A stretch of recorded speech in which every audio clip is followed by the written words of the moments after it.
અંકલેશ્વર જીએડીસીમાં જલદર્શન સોસાયટીમાં રહેતા અને શક્તિ એન્ટરપ્રાઇઝમાં અકાઉન્ટન્ટ તરીકે ફરજ બજાવતા ધવલ ભટ્ટની કારમાંથી ₹10 લાખની ચોરી થઈ હતી. ડિસેમ્બર અને વર્ષના અંતે 10 લાખની મત્તાની ચોરી થતાં પોલીસ દોડતી થઈ હતી, જેની તપાસ ભરૂચ એલસીબીએ શરૂ કરતા એલસીબીની ટીમે માહિતી મળી હતી કે ચોરીમાં પાટણના સિદ્ધપુર ખાતે રહેતો કલ્પેશ મોહનભાઈ બોચિયા અને ગિરીશ મગનભાઈ પરમાર સંડોવાયેલા છે. જે આધારે એલસીબીની ટીમ સિદ્ધપુર ખાતે પહોંચી બંનેને સિંધી કેમ્પ પાસેથી ચોરીમાં વપરાયેલી 2 બાઇક સાથે અટકાયત કરી અંકલેશ્વર એલસીબી ખાતે લવાયા હતા.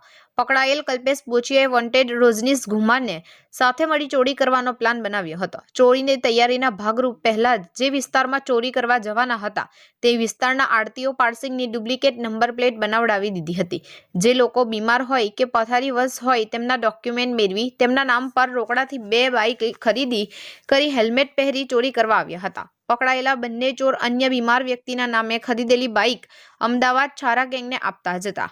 છારાનગરમાં રહેતા ગેંગના સાગરિતો બંને બાઇક પર ચોરીને અંજામ આપ્યા બાદ ચોરીનું કામ થઈ ગયા પછી સિદ્ધપુરથી પકડાયેલા બંને ચોર અમદાવાદ પરત બાઇક લેવા જતા હતા. અંકલેશ્વર જીએડીસીમાં રોજનીશ ગુમાને, રોહિત દલપત ધમાડે અને નિખિલે આ બાઇકો લઈ હેલ્મેટ પહેરી આવી ₹10 લાખની રોકડ ભરેલી 2 કારમાંથી ઉઠાવી હતી, જેમાં ગૌરવ ધર્મેન્દ્ર ગુમાની મદદગારી કરી હતી. સૌરભ મનહરભાઈ ધવડે આ ચોરી બાદ બાઇક તેના ઘરે સંતાડેલી હતી, જ્યારે દાંડીવાડા ખાતે Ambika દુકાનવાળા Chandankumar ધડિયાએ duplicate number plate બનાવી આપી હતી.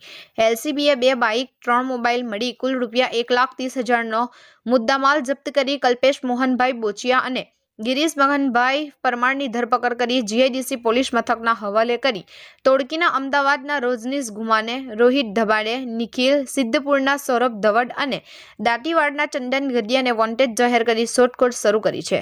તારીખ 8/12/2025ના રોજ અંકલેશ્વર જીઆઈડીસી પોલીસ સ્ટેશન વિસ્તારમાં વાલિયા ચોકડીથી વાલિયા બાજુના રોડ ઉપર એક ચોરીની ઘટના બનવા પામેલ, જેમાં 3 જેટલા ઈસમો દ્વારા હેલ્મેટ તથા બાઇક પર આવી હેલ્મેટ અને મોઢું સંતાડી અને આંગળીયામાંથી પૈસા લઈને જતા વ્યક્તિ પાસેથી આશરે 10 લાખ જેટલા મુદ્દામાલની ચોરી કરી હતી. જે અન્વયે પોલીસ જાણ થતા પોલીસે તાત્કાલિક તેમાં ટીમ બનાવી અને એલસીબી તથા લોકલ પોલીસની ટીમોએ એક્શનમાં આવી અને એને ડિટેક્શન કરવામાં સફળતા મળી છે. જેમાં અત્યારે 2 આરોપી પકડાયા છે, જેમાં કલ્પેશ ઉર્ફે કપિલ મોહનલાલ બોચિયા તથા ગિરીશભાઈ મગનભાઈ પરમાર નાઓને પકડી પાડવામાં આવ્યા છે. આ ઉપરાંત અન્ય બીજા 6 જેટલા વોન્ટેડ આરોપીઓના નામ પણ પોલીસને મળી જવા પામેલ છે અને હાલમાં તે લોકોને પકડી પાડવા માટે પોલીસે ચક્રો ગતિમાન કર્યા છે અને ટીમો બનાવી અને તેમાં કાર્યવાહી ચાલી રહી છે. આ લોકોનો કોઈ ગુનાહિત ભૂતકાળ? હવે અગાઉ ગુનાહિત ભૂતકાળ જે છે એમાં ગુનાહિત ભૂતકાળ હોવાનું અત્યારે પ્રાથમિક દ્રષ્ટિએ જણાઈ તો આવેલ છે, પરંતુ જ્યારે આરોપીઓ તમામ જે છે એ મળી આવશે ત્યારે વધારે ખબર પડશે. કોઈ કેશ રિકવરી થઈ છે? ના, હજી હાલમાં કોઈ કેસ રિકવરી થઈ નથી. પોલીસ ટીમો બનાવીને કાર્યવાહી કરી રહી છે.